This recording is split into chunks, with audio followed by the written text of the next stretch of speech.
that was the day I tried to start becoming a runner, and I was able to make it just like one city block, and not around the block, but just one block from street to street. Right. That's as far as I could make it.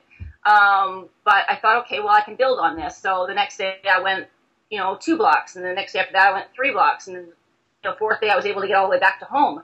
So that's sort of how I quit smoking. But the other thing that I did when I quit smoking was, instead of as well as trying to become a runner, I also joined a gym, because I felt like, well, if I'm going to get in better shape, then I should join a gym. That's just what I should do. So I joined a gym, and I went for a long time, and I really didn't know much about what I was doing. I had a couple of consults, but they didn't really give me the information I really needed, and I just found myself going there and really not enjoying it at all. Just lots of things about it. Just one thing, I'm too busy to spend the time getting there and back, for starters. The membership fee started to get me down, because they're just like never ending. They just never end. As long as you're a member, you're paying. The crowds I felt intimidated by the crowds, and I felt shy in the crowds, and I felt crowded by the crowds.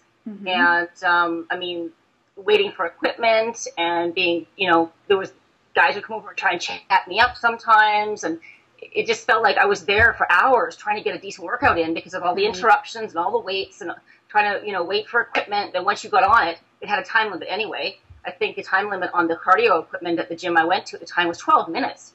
Which is insane. Yeah, that's not enough time to get a good cardio workout. So the whole thing was just really frustrating for me, because I felt like I was cheating if I stayed on for longer than 12 minutes with someone standing behind me, giving me, the dirty eyeball, waiting for me to get off a bit, or people interrupting me. And then to top it all off, I've got, inconsiderate meatheads, or intimidating meatheads, actually bullying me to get off the equipment that they want. I know it's probably not a PG-rated show, but one story, I went and sat down at a bench, and I guess I beat one of the big musclehead guys to this bench. I didn't realize he wanted the bench, but I sat down on it, and as he walked by me, he said to his friend, effing broads, and he didn't use the word effing. Effing broads, why don't they go in their own area? Which really frustrated me a lot, because A, that scared me, because I didn't do anything to deserve that, and B, if he knew it was in the ladies area, he wouldn't say that, because there's nothing in the ladies area that's worth anything to do a good workout. There's no barbell, there's a stupid hip machine and a few little pink dumbbells and a stability ball, and that's it.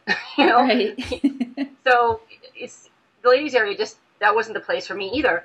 So, and then I think the final straw kind of came one day when I sat down in someone else's sweat on the bench.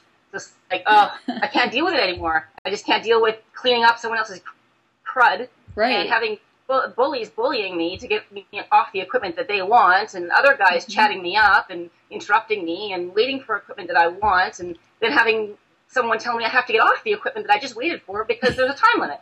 It's like, forget it. That's it. I'm going to quit. So I quit.